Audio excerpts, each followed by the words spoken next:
My name is Jojo from Fudan University, and today I'm going to talk about some vulnerabilities in the mainstream mobile payment systems. So we know that mobile payment is so popular today, and in the last year, over 60.7 trillion US dollar transactions was conducted in the mobile channel solely in China. And besides China, mobile payments are also available in a lot of countries like India, the USA. And with mobile payments, you can not only eat at restaurants, pay bills to taxi driver, and go shopping, but also in a lot of scenarios. And the mobile payment services were operated by not only financial companies, but also internet companies. For the financial company, there are usually banks and card associations. And the internet company includes something like Alipay and Tencent.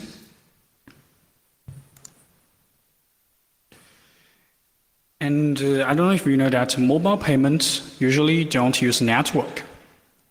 Because firstly, a lot of transactions just happen indoors, where the cellular network is not good.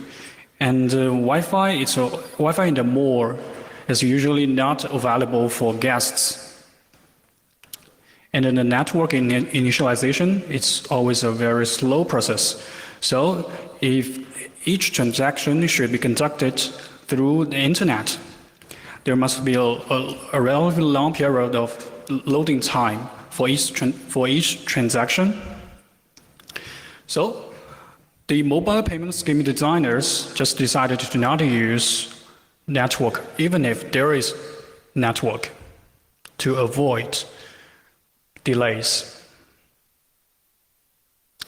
And this is a widely deployed offline payment scheme diagram.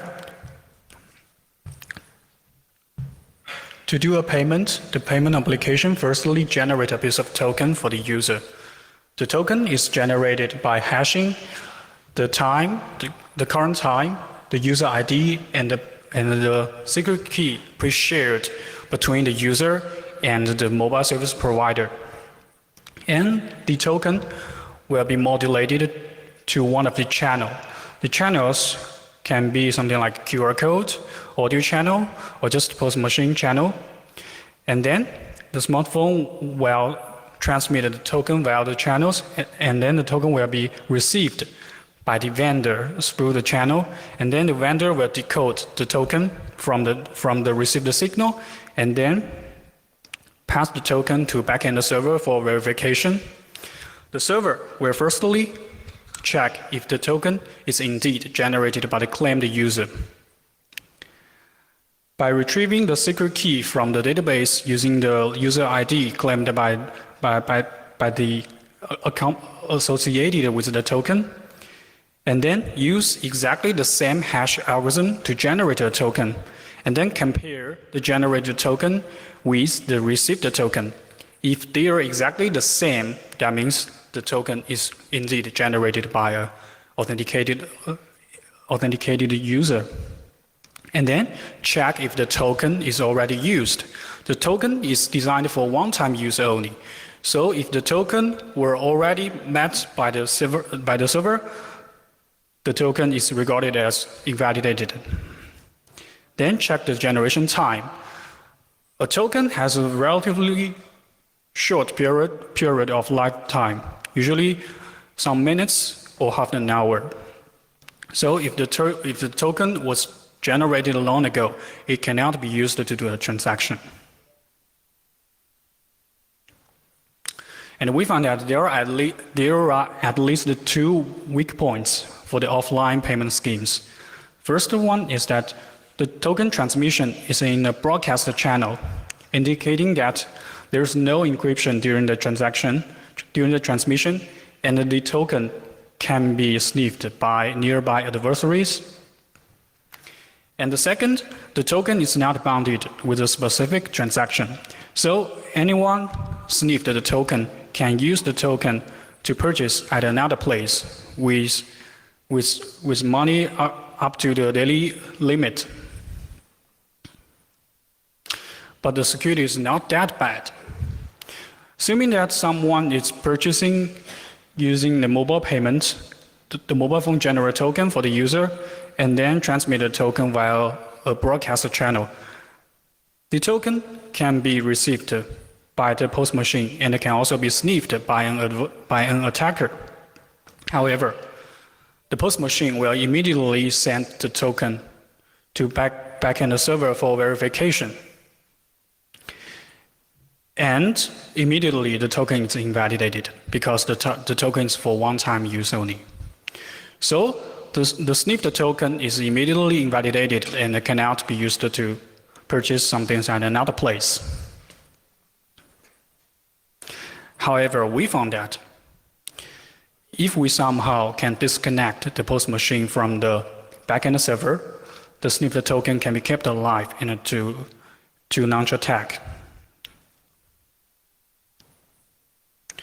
But for a practical attack, how can an attack sniff a token via the physical channel? The channel including wireless signal, audio, and QR code. And so we devised at least one sniffing scheme for each channel. And the second question is how to interrupt the ongoing transaction.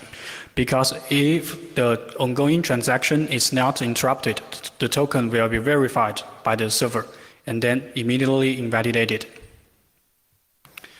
And we targeted the mobile post machine and the vending machine, these two kind of post machines, where the transaction can be easily interrupted. And we also tried locally method to interrupt the transaction and a remotely method. And then the last question is how to spend a token, how to spend a sniffed token at another place. The first two problems are all solved, and the last problem is not that difficult to solve. And then we targeted 4 kinds of payments. The first one is MST-based mobile payment. MST-based mobile payment is popular in the USA because the vendors in USA are hesitated to update their POS machines to support all kinds of newly emerging mobile payments. So most of vendors in the USA are still using the traditional magnetic strip card POS machine, and they don't update. However, a company named LoopPay just found that a POS machine comes with a magnetic head to sense the data stored in the magnetic strip card. When a user swipes magnetic strip card, the magnetic strip, which is in fact magnetic materials, will stimulate the magnetic head inside the POS machine, which consists of a coil and a magnetic circle, magnetic ring. We know that the swiping magnetic strip will generate varying magnetic field, and the coil, when it's exposed to a varying magnetic field, will generate electricity current, and the current is just the signal representing the data stored in the magnetic strip card. So, a mobile phone company just acquired the company devising MST, and to use the MST to make mobile payments, the phone is encrypted with a coil. The coil was also used to do wireless charging. And when the mobile phone user uses the mobile phone to make a payment, the mobile phone will generate a token and then modulate the token to electricity signal, and then use the electricity signal to drive the coil. And the coil of the mobile phone will generate magnetic field, and the magnetic field will stimulate the coil of the magnetic head inside the POS machine. So the traditional POS machine, which was designed to support magnetic strip card only, can be used to do mobile payment. So in their scheme, a user need only put his mobile phone near to a POS machine, and then the POS machine will complete the token broadcast process. And then the POS machine can receive the token and send it to backend server for verification. And once the transaction is approved, the POS machine just feel as if a user is swiping a traditional magnetic strip card and print a slip for the user. We found that the scheme was claimed to work only in a 3-inch distance, which means the token can only be received in around 7 centimeters. However, with our man-made coil antenna, we successfully received the token in 2 meters away from the mobile phone, which means an attacker, if only he is standing near by the counter, he can sniff the token. And then a lot of POS machines are eventually mobile POS machine, indicating that the POS machine is connected to the backend server via wireless channel, which can be easily jammed using the commercial jammer. So when the channel between the mobile POS and the backend server is interrupted, the sniffed token can be kept alive and it can be transferred to another place to the cluder of the attacker for spending. The cluder need only use a very simple magnetic strip card writer to write the sniffed token into a piece of blank magnetic strip card and just swipe the card at another counter to purchase things.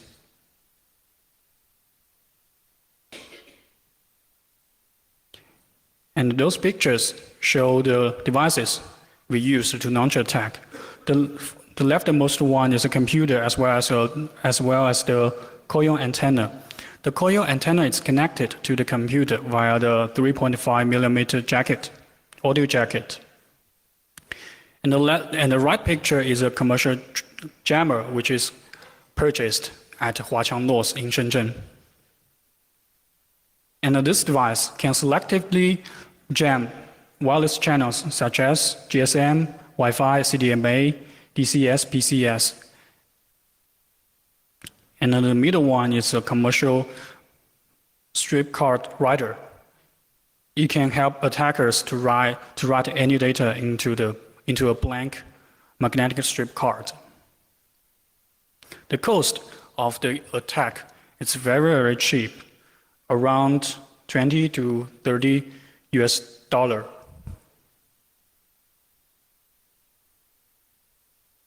And the second target is SoundPay. SoundPay is widely deployed by vending machines because of its low cost. The vending machine need only add a recorder to support this kind of mobile payment. When a user is going to use SoundPay, his mobile phone will generate a piece of a token and then modulate the token into a clip of audio, and then the mobile phone will play the audio. The audio can be recorded by the vending machine, and then the token can be decoded. And then the vending machine just sends the token to backend server for verification. Usually it's via cellular network because people may move the vending machine from one place to another. So usually it is not wirely connected. And similarly, we found that this token can also be sniffed by the attacker by simply just turning on a recorder. And the connection between the server and the vending machine can just also be jammed by the jammer.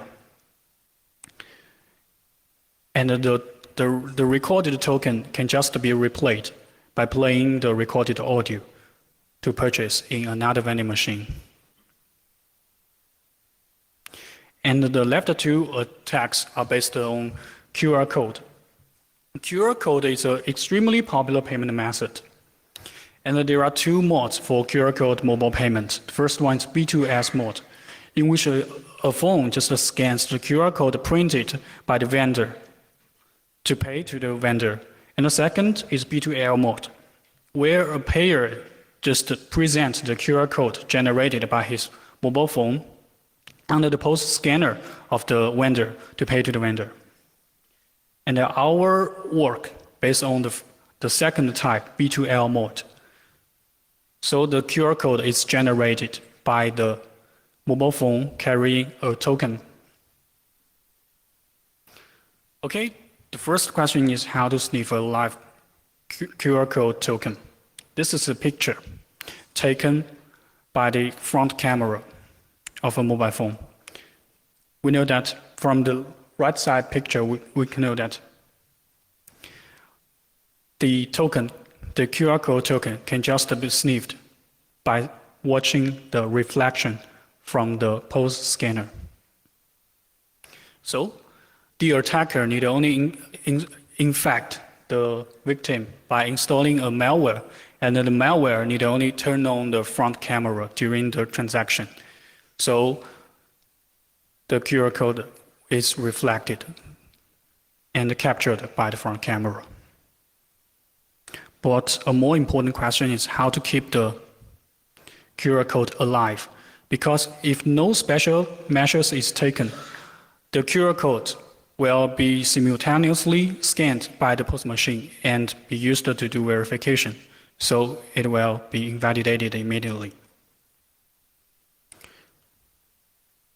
So the malware need only draw a white block over the positioning mark of the QR code. Because one of the positioning mark of the QR code is overlaid, so the QR code can no longer be scanned by the POS machine scanner. However, the token is still there.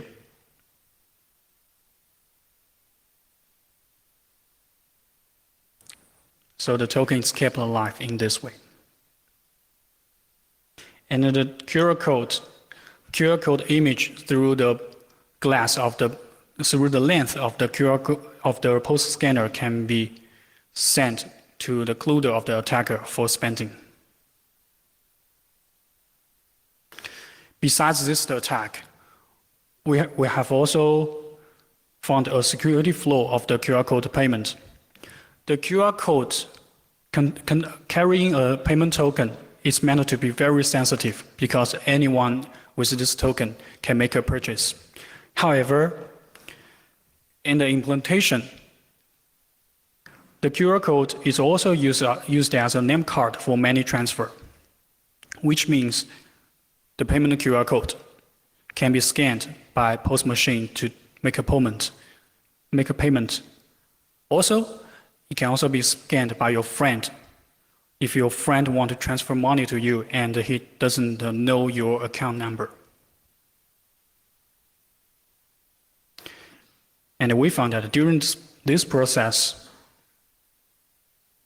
one could be attacked, even if he is never infected with malware. If he just uses a face-to-face money transfer and he's the payee. If the payer, just your friends, is infected, because the malware inside the payer can have the same UI as the mobile payment.